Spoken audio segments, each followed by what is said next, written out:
ये देखिए अब हमारा ये हाफ पंजा बन चुका है, इतना पोर्शन हमने बना लिया है। अब हमको इसके आगे का ये वाला पोर्शन, इतना, ये हाफ हमारा बन चुका है यहाँ तक का। अब हमें इसके बाद वाला पोर्शन बनाना है।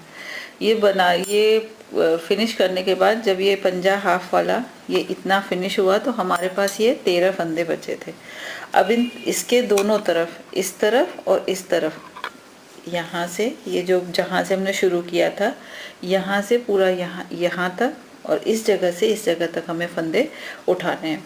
ये फंदे आप दो तरह से उठा सकते हैं। एक तो आप एज इट इज, जैसे आपके पास सिलाई में जो कलर लगा है वो एक एक फंदा आप ऐसे उठाते जाएं, ऐसे करके। लेकिन मुझे ये फंदा थोड़ा ज़्यादा अच्छा नहीं लगता, क्योंकि इसे बुनते समय फंदे सीधे करने पड़ते हैं, नहीं तो ये टेढ़ी टेढ़ी डिजाइन आती है। तो इसे आप आधे फंदे आप इधर से उठा लीजिए, फिर नेक्स्ट ऊन लगा के आप इधर से उठा के और फिर सारा एक साथ कर लीजिए। यहाँ से यहाँ तक आप अपने हिसाब से ढीला कसा, और लेकिन थोड़ा सा आप एक दो फंदे कम ही डालें, क्योंकि स्ट्रेच होता है तो ये ढीला हो जाता है। मैंने इसमें 22 फंदे उठाए हैं। अगर आपको टाइट लगे तो आप इसको 24 भी उठा सकते हैं।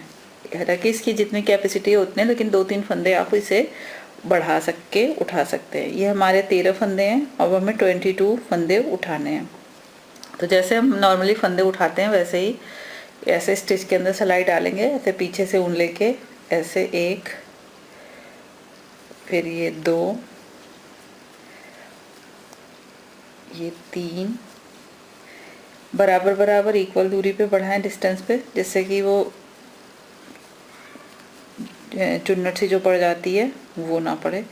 फिर ऐसे करते करते हम यहाँ टिप तक, यहाँ से उठाते हुए 22 फंदे मैंने उठाए हैं, जो 6 और 7 नंबर के पैर के हिसाब से सही आते हैं। लेकिन आपको लगे आपके पैर में टाइट है तो आप 24 भी उठा सकते हैं। यहाँ तक उठाएंगे इस जो हमारा ऊन लगा हुआ था।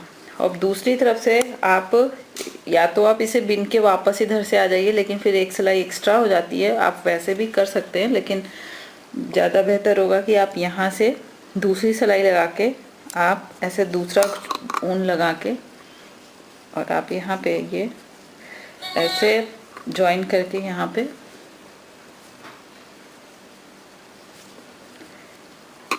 ऐसे एक फंदा, और बिल्कुल ऐसे करके ये जो वी वाला है आपकी एक स्टिच है, ऐसे करके उठाएं तो इधर बराबर फिनिश सी आती है। 2,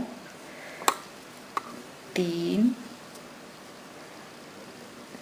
4,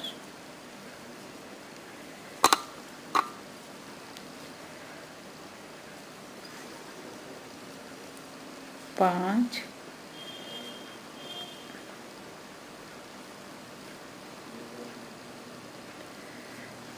ये 6,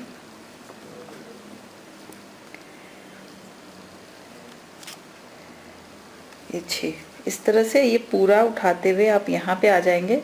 फिर इधर के फंदे भी इसी सिलाई पे ले लेंगे, और इसको तो आप ऑलरेडी इस पे उठा ही रहे हैं। और ऐसे करते हुए आप सीधा ये वाला, मैंने तो पूरा प्लेन बनाया है, आप चाहें तो छोटी छोटी कोई डिज़ाइन या सिर्फ लाइनिंग इस कलर से 2 उस कलर से, जैसे चाहें वैसे आप बना सकते हैं। और ये बनाते हुए आप अपने पैर में आप डाल के देखेंगे तो आपको समझ में आ जाएगा अपनी पैर की जो आपकी लेंथ है ये इसके हिसाब से आप बनाएं। ये मैंने जो है ये 4 अंगुल, अगर अंगुल के हिसाब से देखें तो ये मैंने ऐसे 4 अंगुल बनाया है। और अगर आपके पैर में 4 अंगुल आता है तो थोड़ा सा आधा 1 इंच आप कम ही बनाएं, क्योंकि ये खिंचता है तो खिंच के लूज हो जाता है थोड़ा सा।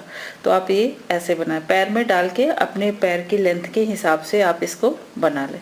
और ये मैंने दोनों तरफ 22 फंदे उठाए हैं। आपकी रिक्वायरमेंट अगर थोड़ी पैर आपका ये टाइट लगे तो आप इसको 23 या 24 भी उठा सकते हैं। और ऐसे बनाते हुए आप इसको 4 अंगुल सादा बिन लें। मैंने सादा बिना है, आप जैसा डिज़ाइन करना चाहें, छोटी डिज़ाइनों की पट्टियाँ सी आप डालें। ये आपके पैर के इधर से ये ऐसे और ये ऐसे आता है, ऐसे बना लें। ये देखिए इधर से ऐसे फंदे उठाए और एक इस सिलाई पे उठाए, ये हमारे फंदे उठ गए। अब इसके बाद हम ये सारे फंदे को एक साथ, क्योंकि मुझे ये डिज़ाइन नहीं डालनी है, प्लेन ही बुनना है, इसलिए मैं इधर से पूरा ये ऐसे उल्टा बुनते हुए जाऊंगी। ऐसे पहला फंदा बुना बुने उतारें, 2 3, ये मेरे 21 फंदे उठ पाए थे तो इसलिए मुझे एक फंदा इसमें से उठाना है। 3 4 5 6 7 8 9 10 11 12 13 14 15 16 17 18 19 20 21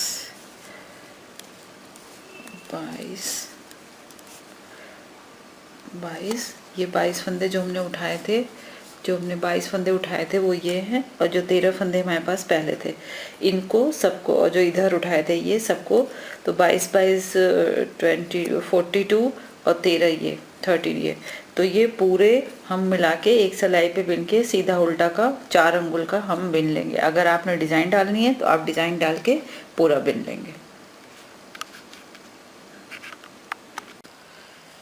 ये देखिए, ये बनाते हुए मैंने ये पूरा कर लिया। यहाँ से जो हमने फंदे उठाए थे दोनों तरफ से, वो बनाते हुए ये 4 अंगुल का पूरा हो गया। 4 अंगुल अगर आप इंची टेप से नापना चाहें तो ये 2.5 नियर अबाउट 2.5 या 1.25 इतना बन गया। और उसके बाद हम इसे क्लोज करेंगे, ये वाला एड़ी बनाने के लिए। जो देखिए 4 बन गया, उसके बाद हमें ये पोर्शन क्लोज करना है। इसको करने के लिए हम कैसे करेंगे, यहाँ से बुनते हुए हम 30 फंदे, जैसे हमने यहाँ पे किया था वो उसी तरह से 30 फंदे बुनेंगे। पहला फंदा तो ऐसे उतारेंगे, 1 2 1 2 3 4 5 6 7 8 9 10 11 12 13 14 16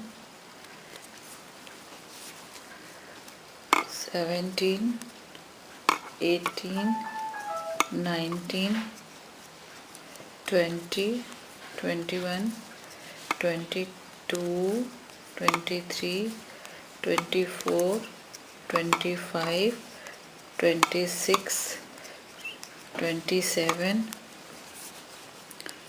28 29 30, ये 30 फंदे पूरे हो गए। और फर्स्ट वाले फंदे को लेके ये 31 फंदे। जब 30 फंदे पूरे हो जाएंगे तो नियर हम ये वाली, जैसे ऐसे अगर आप देखें तो ये बिल्कुल इसी सीध में आएंगे। और फिर यहाँ पे हम 2 का 1 करेंगे 30 फंदे के बाद, और वो भी जैसे हमने पहले ऊपर किया था पीछे से, जिससे चोटी बिल्कुल सीधी बने। ये यहाँ पे आप देखेंगे ना, ये बिल्कुल सीधी ये चोटी बनेगी। फिर ये 2 का 1 कर लिया, उसके बाद हम इधर, उसके बाद हम इस तरफ नहीं बुनेंगे, सिलाई को पलट लेंगे जैसे हमने पहले पलटा था। और पहला फंदा हम जो है बिना बुने ही ऐसे उतार लेंगे और इसे काउंट नहीं करेंगे। और फिर हम करेंगे 1 2 3 4 5 6 7 8 और ये 9 फंदे हमने बना लिए। फिर 10वां और 11, एक ये 10, ये 2 फंदे उल्टी सिलाई में 2 का 1 उल्टा करें बिनेंगे, 2 का 1 उल्टा बिनेंगे। फिर हम इधर नहीं बुनेंगे, फिर सिलाई हम पलट लेंगे और सिलाई पलट के जैसे हम पहले करते आ रहे थे, आपने पहले भी ऊपर भी ऐसे किया था ये वाला पोर्शन बनाते समय। और फिर उसको ये पहला फंदा हम उतार लेंगे और फिर हम 9 फंदे बुनेंगे, 1 2 3 4 5 6 7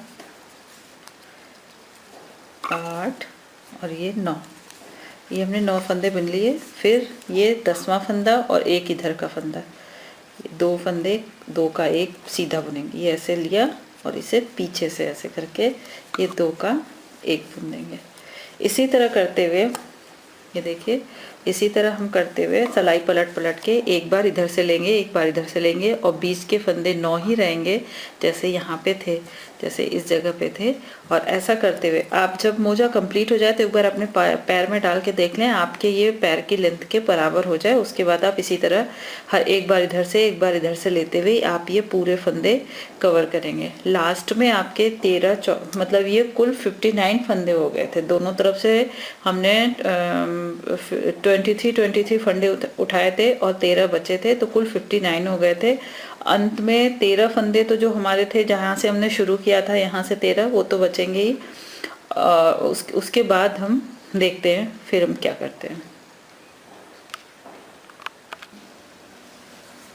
ये देखिए, घटाते हुए मेरी एक सिलाई की तरफ के फंदे पूरे खत्म हो गए। ये बीच के 13 बचे हैं, 1 2 3 4 5 6 7 8 9 10 11 12 13 और दूसरी सिलाई पे हमारे 1 2 3 4 5 6 कुल 19 फंदे ये हमारे पास बचे हैं। अब इनको हमें, ये देखिए, इधर से ये पूरे बंद खत्म हो गए और इधर वाले अब हमें एक जैसे घटाते हैं, एक बुनेंगे एक उतारेंगे, उस तरह से ऐसे एक उतारा एक बुना और फिर इसको इसके ऊपर से घटा देंगे, फिर एक बुना और इसको इसके ऊपर से ऐसे गिरा देंगे, फिर एक बुना और ये इसके ऊपर से एक घटा देंगे।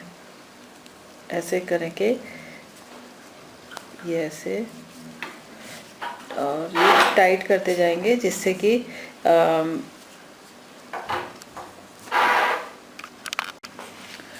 ये ऐसे करते हुए हमने इतने फंदे बीच के बंद कर लिए।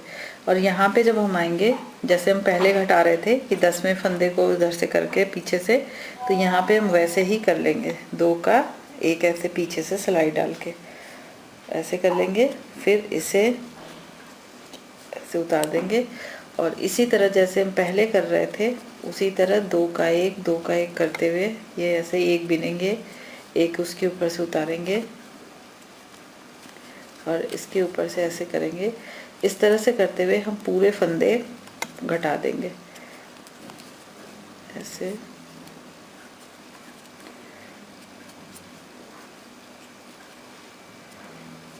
ऐसे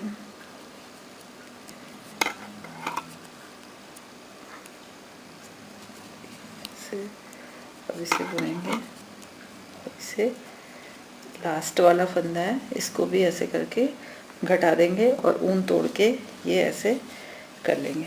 ये देखिए हमारा ये पूरा पोर्शन बनके तैयार हो गया। अब यहाँ पे हमें क्या करना है, आप इसको किस चाहे तो एक कलर से या जैसे आपकी मर्जी हो। मैंने इसमें इस वाले दूसरे वाले में मैंने इसे ऐसे कंगूरे से बनाए हैं, ये ऐसे कंगूरे से। तो मैंने इसके, आप चाहे एक ही कलर से बना दें, लेकिन मैंने ब्लैक वाले पोर्शन पे आसमानी कलर से और आसमानी वाले कलर पे ब्लैक से बनाए हैं। और इसको कैसे, आप सिर्फ एक सिंगल क्रोशिया से भी पूरा राउंड कर सकते हैं या दोनों ब्लैक और आसमानी धागे लेके सुई से ऐसे ऐसे बॉर्डर सा बना सकते हैं। तो वो थोड़ा यहाँ पे जैसे बॉर्डर नहीं है तो ये अच्छा नहीं लग रहा है, तो आप बॉर्डर भी बना सकते हैं। अब इसे मैंने इस कंगूरे को कैसे बनाया है मैं आपको बना के दिखाती हूँ। मैंने आसमानी ब्लैक पे आसमानी से और आसमानी के ऊपर ब्लैक से बनाया है। इसके लिए मैंने क्या किया है, मैंने 3 चेन ली है, 1 2 ये 3, फिर इस पे धागा लपेटा और जो सबसे पहली वाली चेन थी उसके अंदर क्रोशिया को आप इंसर्ट करके घुसा के और ये 2 का 1 करेंगे और फिर 2 का 1 और उसके बाद आप ऐसे करके देख लेंगे जितनी ये यहाँ पे आ रहा है तो इसके अंदर ये जो लूप के अंदर ऐसे क्रोशिया घुसा के और स्लिप ऐसे धागा लेंगे और स्लिप स्टिच से इसे वो कर देंगे, ये ऐसे बन जाएगा। फिर देख लीजिए एक बार, 1 2 ये 3 क्रोशिया में धागा लपेटा, फर्स्ट वाली चेन के अंदर ऐसे डाल के निकालेंगे, फिर ये धागा लपेटेंगे, 2 का एक धागा लपेटा, 2 का एक, और फिर ऐसे देख लेंगे ये यहाँ तक आ रहा है, तो इसको ऐसे डाल के और ये ऐसे करके स्लिप स्टिच से ऐसे जोड़ देंगे। ऐसे करते हुए हम पूरा इधर तक आके यहाँ पे जोड़ेंगे। लेकिन जब भी ये शुरू करें यहाँ पे लास्ट पीछे से शुरू करें, जिससे कि ये एंड यहाँ पे आए, तो जो थोड़ा सा ज्वाइन करने में होता है तो फिनिशिंग आगे बिल्कुल अच्छा सा दिखे, पीछे बस थोड़ा पता ना चले कि आपने कहाँ से शुरू किया था।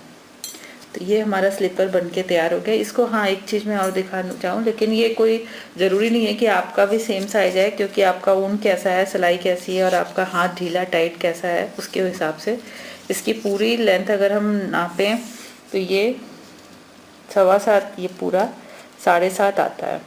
और ये बिल्कुल साइज है, क्योंकि ज़रूरी नहीं है कि आपने कौन सा यूज कौन सी सिलाई की है। और ये चौड़ाई में अगर इस जगह से नापें तो ये 4 इंच का आता है। तो ये बन के तैयार हो गया और आप इसे ट्राई करें। और ये बहुत ही जल्दी बनता है, अगर आप इसे बनाएं तो 40-45 मिनट में ये दोनों 1 घंटे में दोनों आपके पैर के बन के तैयार हो जाते हैं। ऐसे ये कंगूरे भी बहुत अच्छे लगते हैं। ट्राई करें, अपने फ्रेंड्स के साथ शेयर करें और वीडियो को लाइक और चैनल को सब्सक्राइब करें। प्लीज़ अपना सपोर्ट इसी तरह देते रहें। Thank you friends.